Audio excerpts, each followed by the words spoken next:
the American people and to our national security. And we're going to continue to take a look at that relationship. Look, Saudi Arabia is a strategic partner, 80 some odd years.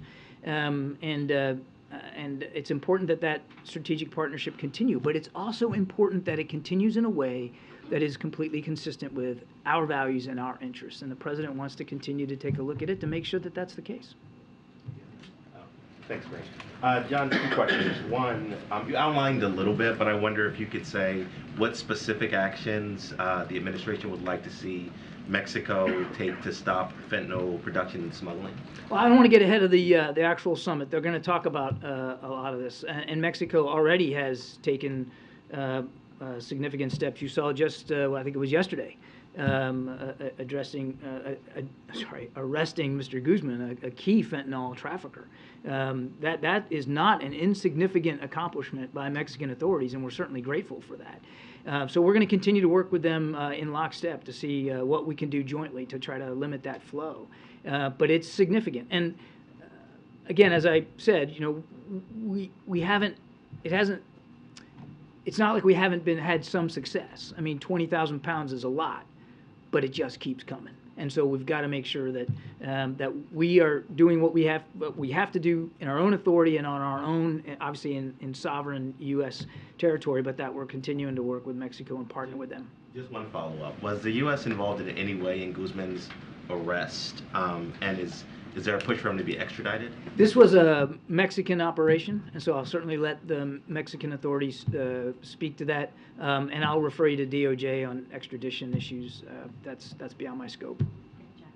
Thank you, Karine. John, with the new parole program that you guys announced yesterday, is there any risk that because now those who don't qualify for the program, they won't have any incentive to turn themselves in, as a lot of people have been doing when they illegally cross the border, and that could increase the number of gotaways?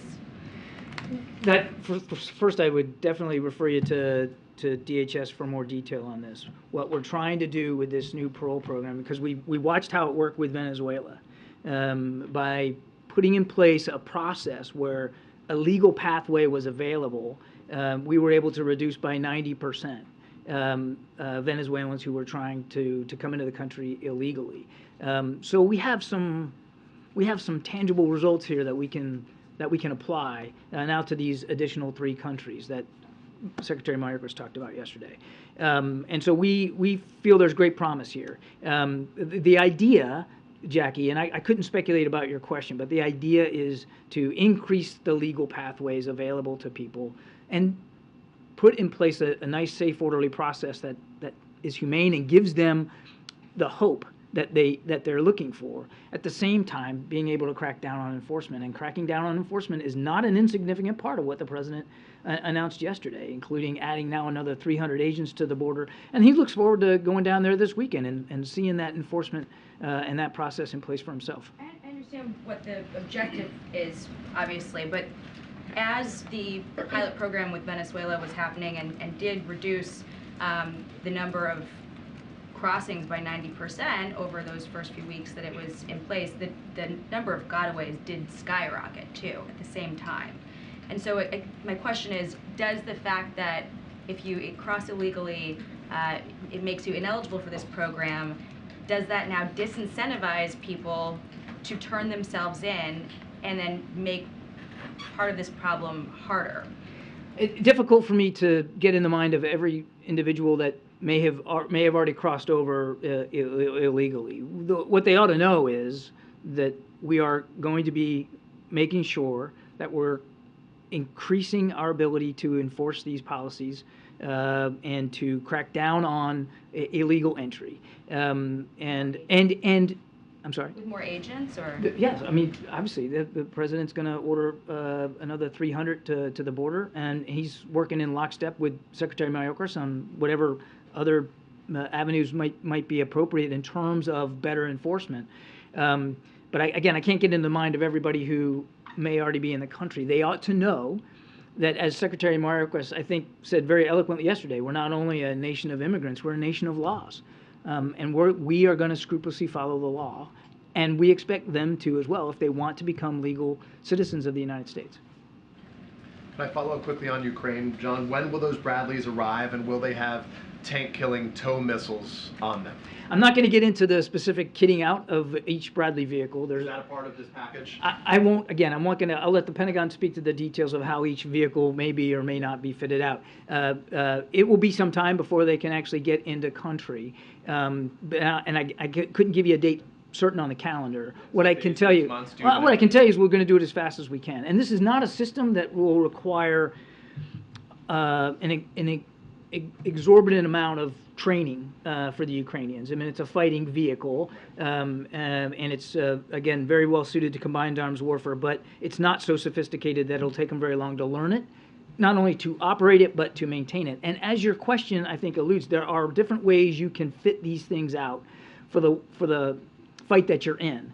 And I don't know, and again, I'd refer to my Pentagon colleagues, I don't know that they've made all those decisions per each vehicle just yet. You just asked, you were just talking about training, just to follow up on that. On Patriot missiles, has that training begun in earnest somewhere in Europe? They wouldn't identify the third country in which it would occur, but has that training begun of the Ukrainians who would use the Patriot I'm not battery? aware that the training has actually begun. I certainly would refer you to the Pentagon for specifics on that. What I can tell you is that the training will be held outside of Ukraine. Let me ask one separate question on the border then, to follow up on what she was asking about. There's reporting that El Paso has cleared the downtown of these expansive migrant camps that have grown there in advance of the president's arrival. Is the president going to see a sanitized version of El Paso when he arrives at the border on Sunday? The president's very much looking forward to seeing for himself firsthand what the border security situation looks like, particularly in El Paso. He's very much also looking forward to getting a chance to talk to Customs and Border Patrol agents on the ground who are actually involved in this mission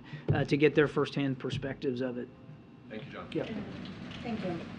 John, so first of all, I would like to follow up on Ukraine. Was the decision to provide the biggest package to the date connected or made in response to a possible new Russian offensive and escalation? And do you think Ukraine is much better prepared now to counter this new offensive if Russia do that, if it comes from the north, for example? And a second one on Mexico, should we expect any agreement or announcement of funds while the president is in Mexico?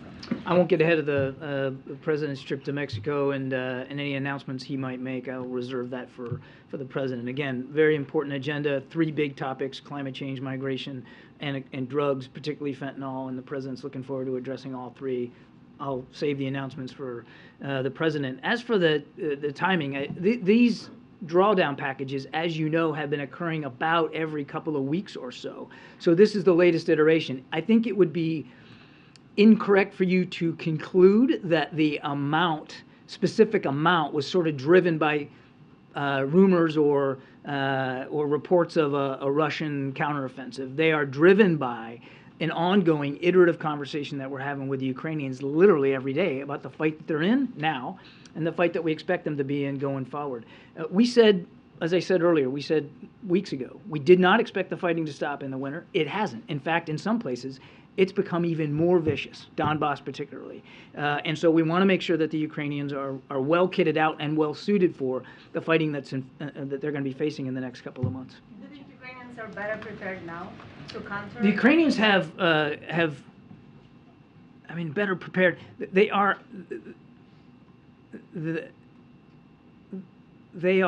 and have been able to maintain a quite impressive level of readiness for what they're facing. And what's been really impressive to see is the way that they have modified not only their needs but their abilities in the field to the fighting that they're facing. Obviously, we're talking about Bradleys today, but recently we've been talking about air defense capabilities and the innovative way in which they're using what is being provided to them. So they never fail, I don't think, to surprise or impress with their ability to adapt in real time to the challenges that they're facing, and to be quite candid and honest and forthright with all of their partners, including the United States, about what they need to continue to do that. John, I have 2 questions for you. The first one is following up on Nancy's earlier question about the national security concerns or potential concerns as there remains no Speaker of the House and not a functioning House of Representatives. Would you be giving the same answer if this process were to drag on for a couple more days? Say we ask the same question a week from now. In other words, can you continue to, contain the national security concerns for a while or indefinitely? I mean, clearly, we obviously love, and the president talked about this. We'd prefer to see all of this resolved as soon as possible. It's not just from a national security perspective, but from a democratic perspective. I don't want to speculate about how long things would go before there would be, some a deeper concern about national security implications. I can just tell you that we're confident that we can continue to defend the United States of America while House Republicans are working their way through this process. We're going to stay on top of that challenge every single day. And we have, again, vehicles in place to communicate as appropriate with both chambers of Congress right now.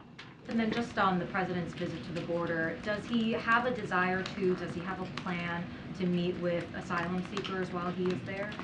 I won't get ahead much more of the schedule than what I've done. He's really going to focus on two things, and that's the migration challenge, obviously, and having a chance to meet directly with those who are in charge of it. The other thing I failed to say when I was talking to Jackie and Peter was that he also wants to focus on the flow of fentanyl, too. So I think you'll see him have opportunities to take a look at that and learn a little bit more about what we're doing on the fentanyl side. So he may meet with some asylum seekers. I don't have anything more on the schedule to speak to with specificity. So John, just following up on the border, I spent a long time covering immigration stuff during the Trump years. I never saw more damning quotes from immigration advocacy groups and human rights groups during the Trump years as I saw yesterday towards this administration.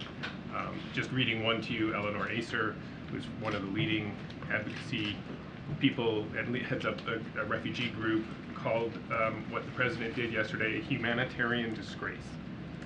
And that was echoed across the board in literally scores of emails I got from every humanitarian group.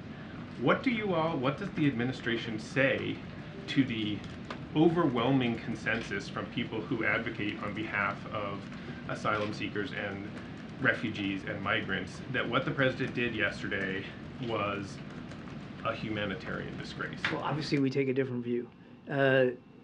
What we would say is that this is a president who understands that safe and legal immigration into this country is a key cornerstone of our own security and prosperity, and that he is advancing ways to improve those legal pathways to entry. I mean, he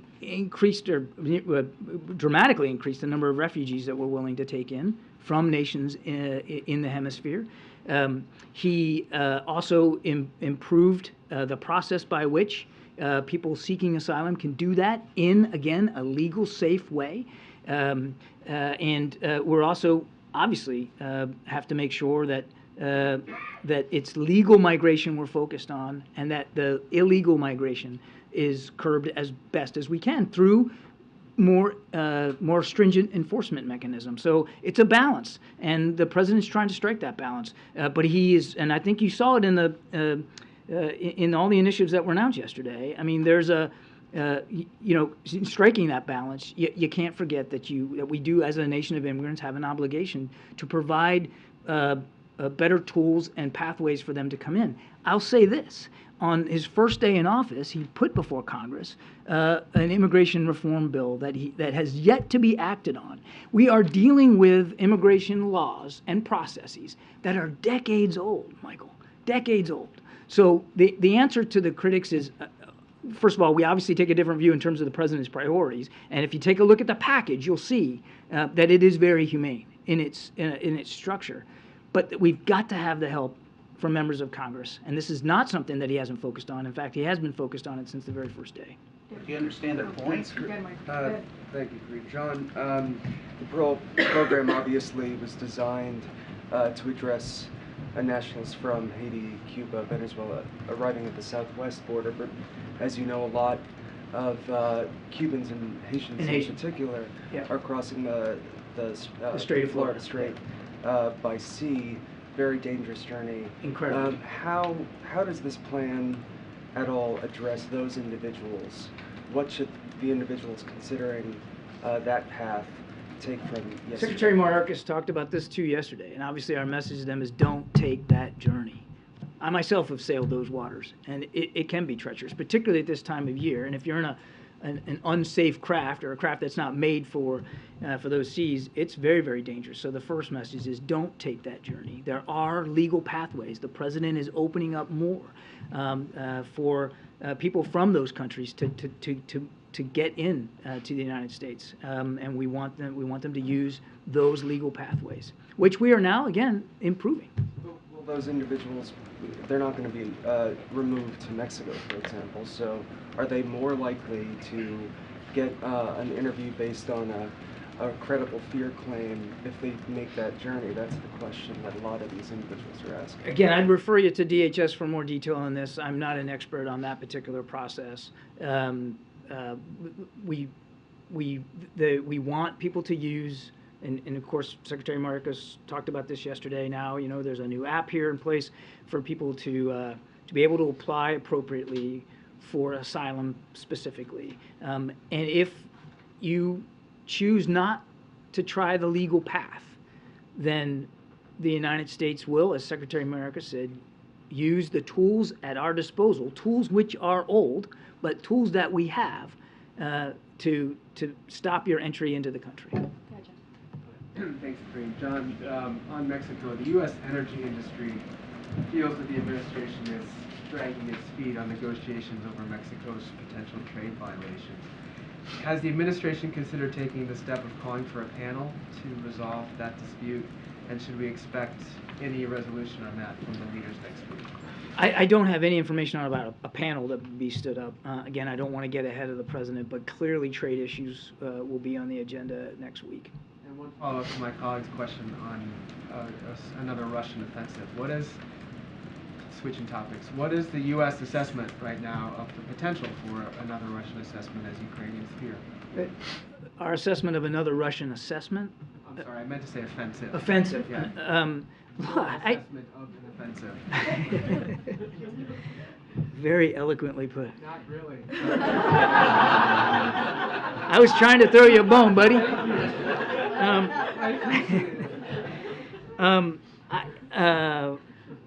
Let me put it this way, because I don't want to ever get in the business of being a spokesman for the Russian Defense Ministry. That's eloquent. They have been on the offensive now for 10 months. We can't forget that. So when I hear all the talk about a Russian counteroffensive or a Russian offensive, you guys have seen this the same as I do. They've been on the offense every single day for the last 10 months, trying to take away Ukrainian lives, Ukrainian civilian infrastructure, and certainly Ukrainian territory. And we're seeing that play out right now, as you and I are talking, Jeff, in Bakhmut and in the Donbass. They have made incremental gains in the last few days. Now, we'll see where it goes in Bakhmut. But in certain places along that front, they remain on the offensive. Now, whether they're going to redouble their efforts and to what degree that will be successful, I couldn't possibly tell you, because I just don't know what their intentions day to day are.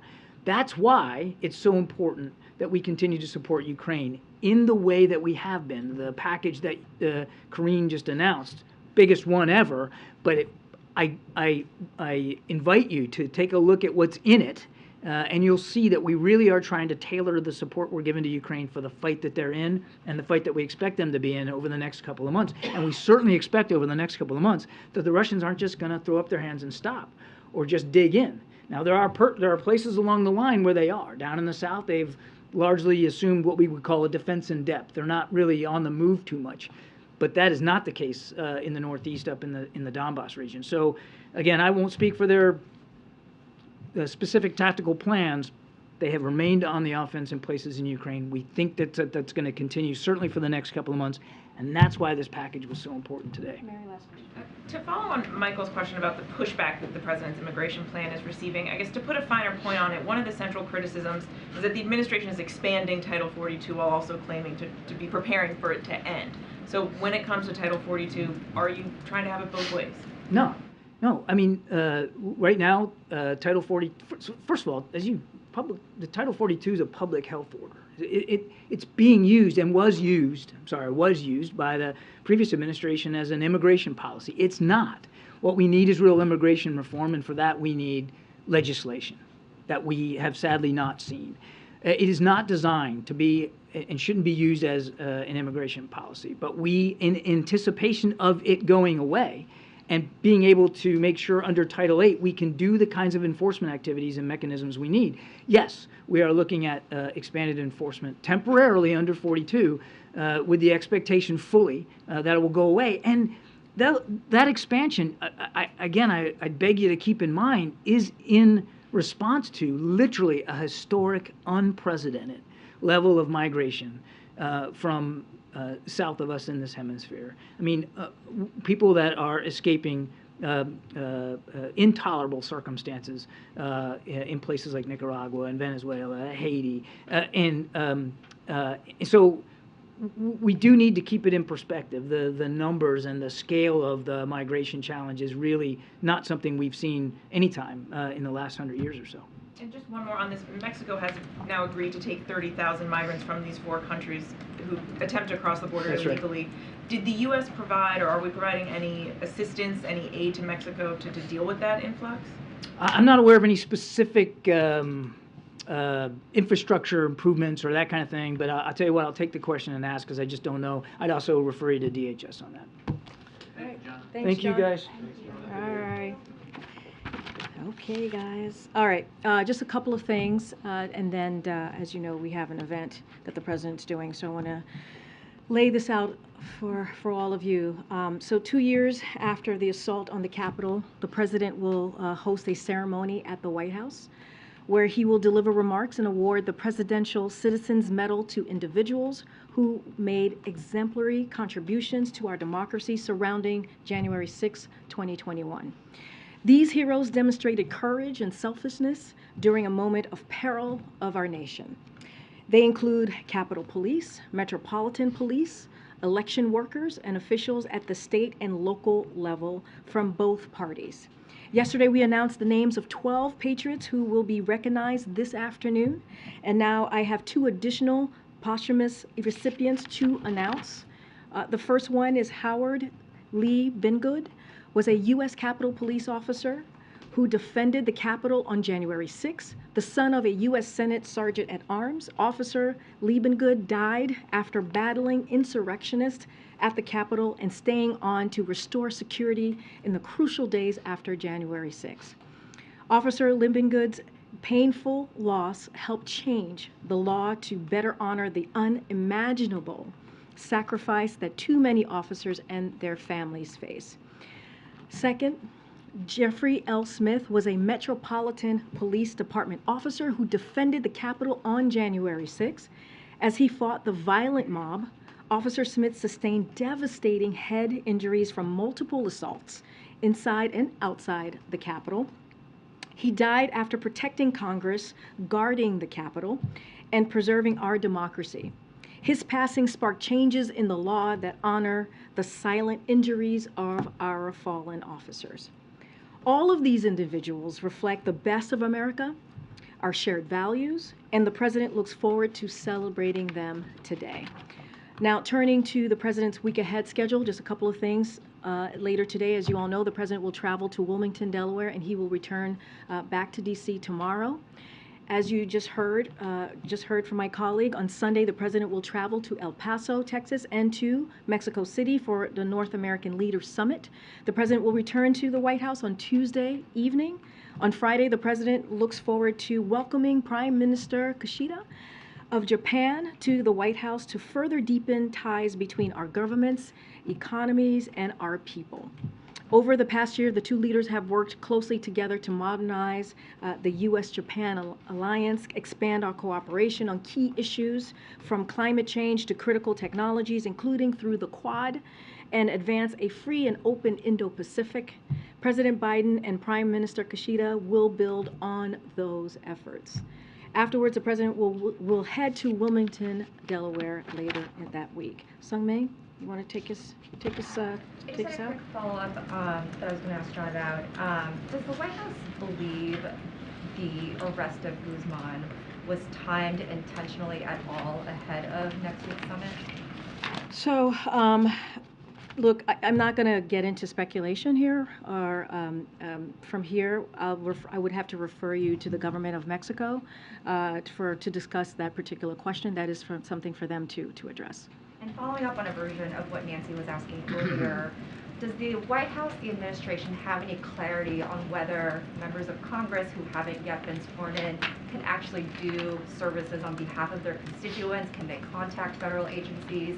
If they can't interact, then how is the administration stepping in to help people who need help from the IRS or USCIS or other agencies? So our administration is going to do everything that we can, all that it can, to ensure that the House of Representatives is kept informed as needed, right? And including of course,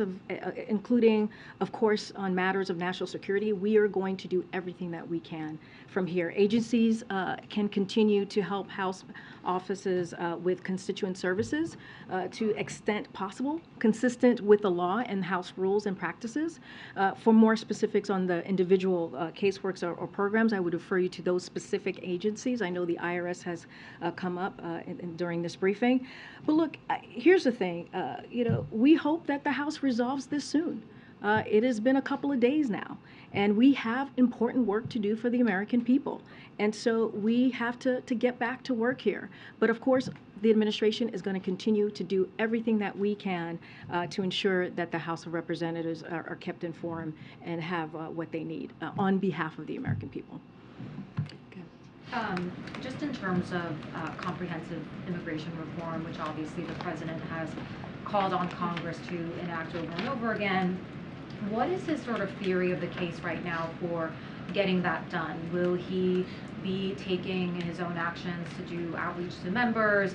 Does he basically consider that a top priority going into the new Congress? So first of all, it is a top priority. I mean, the president put forth a comprehensive immigration reform on day one. So him doing that first day of office, the first day that he walked into the administration and sat behind the Resolute desk, clearly states that this is a priority for him and will continue to be so.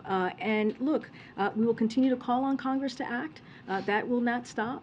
And look, I also want to just put this in a broader context here. The president inherited a mess because of what the last administration did. We inherited a mess.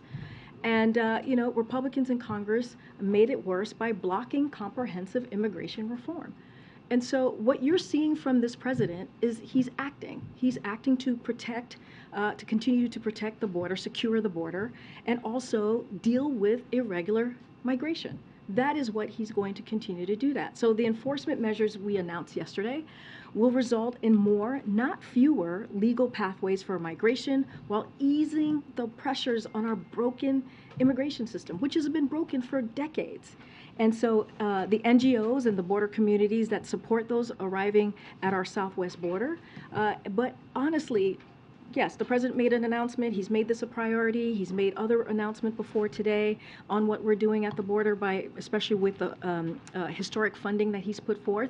But in order to fix what is happening currently, is to make sure that we have comprehensive immigration reform. And that's what he's going to continue to call on. He was very eloquent yesterday. He talked about the history of this country. He talked about how we were a country of immigrants. He talked about our responsibility. But at the same time, we have to make sure it is done in a legal way and that we have pathways, additional pathways for folks to do that.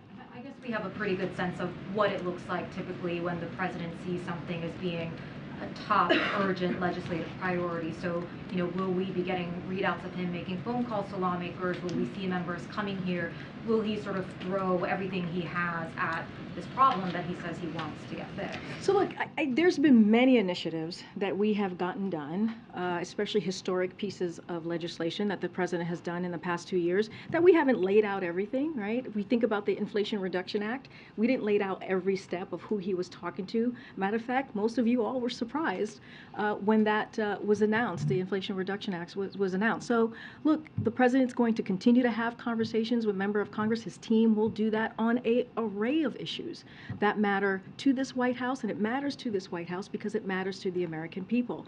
And so that's what we're going to continue to do. I do want to address something that was asked, that you, Michael, had asked about the lack of support that we have received. Look, I have, we've heard from mayors across the country as well who have supported the president's announcement yesterday. And so, for example, Mayor Todd Gloria, San Diego, California, the president's measures will help expedite legal pathways for orderly migration and increase funding to nonprofits doing life-saving work in our communities. That matters. Mayor of San Antonio, Texas, in lieu, and this is Texas, in lieu of much-needed congressional policy, as I've stated, which is so important, and he tweeted this, the president new action humanely addresses the influx of asylum seekers entering the U.S. Eric Adams, as Mayor Adams, who has been critical, right, of us, said it's an important positive step. And so, and I have a few more, the Denver mayor, the Washington, D.C., Muriel Bowser, and also Mayor Lightfoot. They all have said they support the president's actions, and I think that's important to note as well. Look, we know there's more work to do. We absolutely know that. And what the president is doing is he's using the tools in front of him right now to address a really critical and important issue. I guess if I could just, I'm sorry, Sure. but since you've raised Yeah, I know, since I called you out, Michael. I mean, the advocacy folks in the community of people who are lawyers and advocates and humanitarian experts, what they would say is the president is using the tools, and he's using them in a harsh and unbalanced way. I mean, I think John referenced the trying to balance these issues, and yes, that's true. But they would argue that the impact in terms of sort of the long-term functioning of the asylum process in the country is extraordinarily negative, and lawsuits are going to be filed in the same way that lawsuits were filed against the Trump administration over and over and over again about their immigration policies, but this time it'll be against you guys, and I guess I just that puts this president who spent so much time on the campaign trail talking about how how he wanted to be different than Donald Trump when it came to immigration issues. I mean, it just puts you guys in a really awkward place, doesn't it? I have to say, Michael, I understand what you're saying, but I do take I do take issue with comparing us to Donald Trump, who, no, I know you are the messenger and you are giving me the information. I am responding to what you just said, which is you're talking about an administration who had a policy, right, that tore babies away from their moms, from their parents, from their families. That was the the last administration, that president's philosophy or policies, and that's what they did. And this is not this president. And just want to list out a couple of things what this administration has done. It's increased work visas, including H-2A and H-2B visas for Central America and Haiti. It restarted the Central American Minors Program, expanded Parole programs for Venezuela, Nicaragua, Cuba, and Haiti, as we've been talking about these past few minutes, expanded refugee admissions in the Western Hemisphere, significantly expanded TPS for Venezuela, Haiti, Nicaragua, and many more. And created reunification parole programs for families from Haiti and Cuba. These are the things that the president is trying to do to make sure we are doing this in a humane way. Now, is there work to do? Is this just one step? Yes. And we are going to continue to work with Congress to make sure that we are truly fixing this problem. I'm going to continue to go around. Go ahead. So I wanted to ask about how the White House is looking at what's happening in Congress right now in terms of the prospects of potentially raising the debt ceiling and then even further potentially forgetting even government spending deal next year. So look, as it relates to the debt limit, our position has been very clear here. We have said that we should not be using the debt ceiling as a matter of political brinkmanship. We've been very clear. If you look at what Republicans in Congress did three times during the Trump administration, is that they were able to deal with it in a way that was responsible. Right? They voted 3 times, again, to lift the debt ceiling. And so Congress must, once again, be responsible. They must address the debt ceiling. It is a shared responsibility to pay previous debts made by presidents and Congress on both sides. This is not a partisan thing. This should be a bipartisan effort. And we're talking about including that $8 trillion in debt from the last administration. So again, and let me add, and you've heard the president say this, you've heard me say this is a president that has lowered the deficit in the largest one-year reduction in U.S. history. So he is putting forth pieces of legislation that is lowering the deficit. So we are doing it in a responsible way, and we are asking Congress to do the same. Yes, you announced just a few minutes ago that 2 additional officers were going to be awarded medals posthumously. Why were they announced today and not yesterday? No particular reason.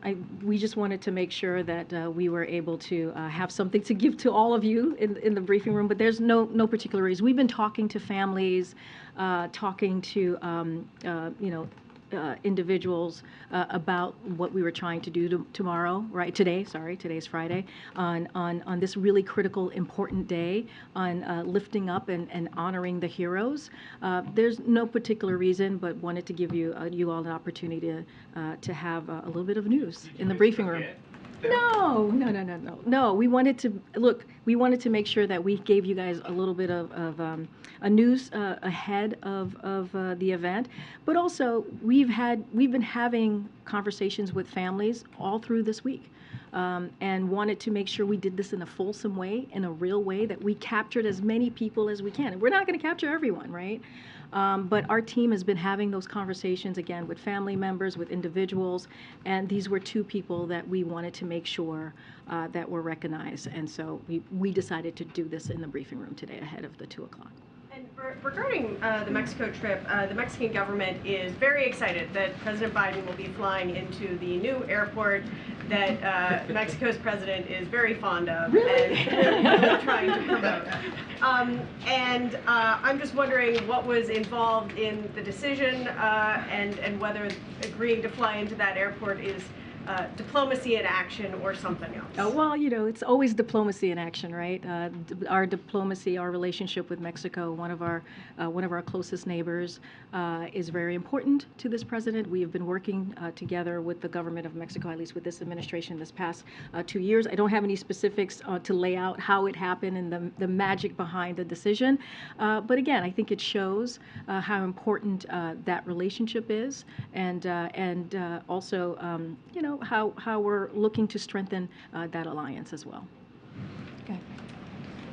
Hi, thank you so much. To me, or? I've never. Camila. Okay, Karine, hi. yes. Hi. So you addressed some questions about the border announcement yesterday. I wanted to ask about a particular component of it. We reported today that members of the Congressional Hispanic Caucus expressed serious concerns and frustrations to Secretary Mayorkas and some administration officials during a briefing yesterday about the announcement, particularly about this proposed regulation that would disqualify migrants from asylum if they enter the country legally and then not ask for asylum in a country like Mexico. Is the administration open to changing that proposed regulation or even scrapping it in response to this feedback? And can you respond to the accusations that this is very similar to what the Trump administration tried to do back in 2019 to enact a similar asylum restriction? So look, I just want to say this is just the beginning of the rulemaking process with the ample time for comments, further conversations and discussion. No new regulations have been issued, much less finalized. So just want to be really clear. Our legislative affairs team, as well as teams of the Department of Homeland Security, have been in close touch with Congress, and we'll definitely continue to have those conversations. But I wouldn't, I'm just saying that this is just the beginning of that. As far as a comparison to, again, to the last administration, look, I would remind you that the Department of Homeland Security and the Department of Justice are still working, again, through their proposed regulation, and so want to be very careful there. But I want to also reiterate what Secretary Mayorkas said yesterday. We're creating a safe and orderly pathways for people who want to seek asylum in the United States to do so from where they are, without putting their lives in the hands of smugglers. And that is really important. That's why we always try to make sure that there is no misinformation out there, because that misinformation actually helps the smugglers and puts people's lives at risk. And for instance, as the Secretary said, people will be able to apply via a DHS app on their phone to make an appointment and arrive at a port of entry to make their asylum claim. Or they can seek to enter through the newly expanded parolee processes. That's not, I know people have been talking about an asylum ban. That is not an asylum ban. It's a safe, orderly, and humane process for seeking asylum. Again, we are going to continue to have conversations with members of Congress, with other, organizations out there to continue to have this conversation. But again, our priority is to do this in a safe and orderly and humane way, and that's the path that we want to take. Quick question about the president's trip to El Paso on Sunday. Is he open to meeting with frontline Border Patrol agents, because Homeland Security officials have conceded that morale among those agents Well, I is very think low? my colleague said that that's one of the things that he is going to do, is meet with Border Patrol agents while he's down there. I don't want to get ahead of any specifics of that trip. We'll have more of that stop. We'll have more to share. But that is something that the president is going to do. Go ahead, Stephen. Thank you, Karine. New York Mayor Adams, who you quoted earlier, he's requesting $1 billion from the federal government to help deal with the migration issue in the city. New York has reportedly only been approved for $8 million. Does the Biden administration have plans to increase funding for New York and other cities, especially in conjunction with this new parole program? So as the Department of Homeland Security announced yesterday, we are indeed increasing funding available to border cities and those cities receiving an influx of migrants, in addition to strengthening ongoing coordination and collaboration across all levels of government. DHS is also expanding outreach efforts with cities to provide coordination of resources and technical assistance. We have been indeed facilitating coordination between the state and local. I think you've heard us say this before, state and local officials and also other federal agencies. But for any specific on that funding to New York City, I would refer you to DHS. But as I just stated, the Department of Homeland Security did announce additional funding. And so we are going to make those border cities definitely a priority as they're dealing with increased migration. Something that Mr. Kirby said.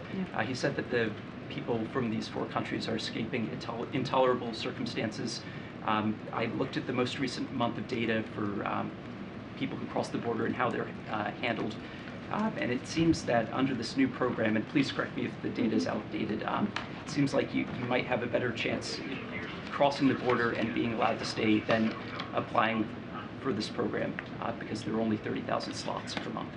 Look, I will go back to what I have said and what the president has said, I think very passionately yesterday and very precisely, which is that we are doing everything that we can to secure the border and to deal with irregular migration. That is a priority for this administration since day one. We understand this is one step. We understand to actually fix what is happening, this broken immigration system that we have seen for decades now, is to actually get legislation done. And so, look, what I have said and what many of us have said, like, we are ready to work. We are ready to put forth plans, as we have. And, again, Republicans in Congress and Republicans officials across the country who have done political stunts are not. And if they truly want to deal with this issue, they would come to the table and they would work with us on immigration reform, true comprehensive immigration reform. And that's what we're going to continue to call for, and that's what you heard from this president. Go ahead. Thanks. Can you tell us why is now the right moment for the president to visit the border, and what was the thinking that went into El Paso specifically? Did you look at any other locations, or was that always the place you wanted to go? So look, he wanted to assess enforcement operations and meet local officials who have been important partners. in managing the historical number of migrants fleeing political oppression, as somebody just asked me about, and gang violence in Venezuela, in Haiti, in Nicaragua, and in Cuba. This is something that he wanted to see for himself.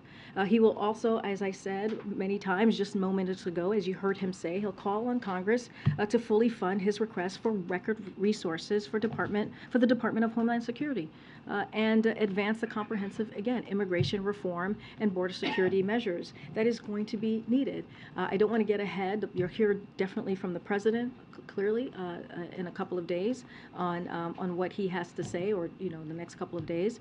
But again, he wanted to see it for himself, and that's what you guys are going to witness. One more. You said earlier this week the White House would release the results of the president's physical in the next couple of months. Yep. Has he completed his physical yet? I don't have any news to share about where he is with the physical. He would do it by the end of the year.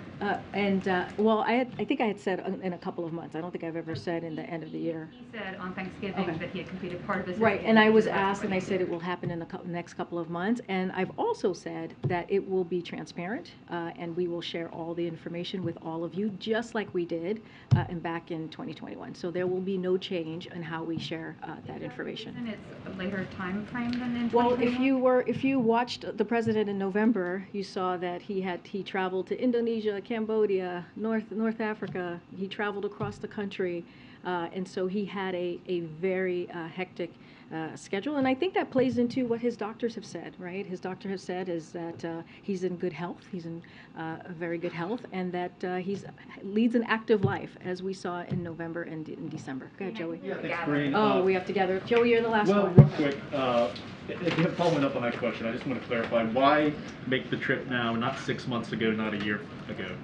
Well, we're clearly heading to Mexico City, so Okay. it made sense to make a stop to see what border enforcement operations were like, and meet those local officials who have been impacted. And then specifically, what is the president looking for from Mexico to help with the United States immigration and migration challenges, in addition to what was announced yesterday, Mexico willing to accept 30,000 migrants from each of those 4 countries, the return of them? So I'm not going to get ahead of the meetings that will be occurring in the next early next week. We will have a readout of those meetings and lay out the deliverables, and so we'll certainly have more to share. But look, when it comes to Mexico and Canada, they are, as you know, our closest neighbors. They have been partners with us on this issue. Clearly, irregular migration is going to come up as one of the as part of the agenda early next week, and so we're going to continue working with them in this partnership, but I don't want to get ahead of the president and the deliverables. All right, everybody, have a great weekend. Thank you.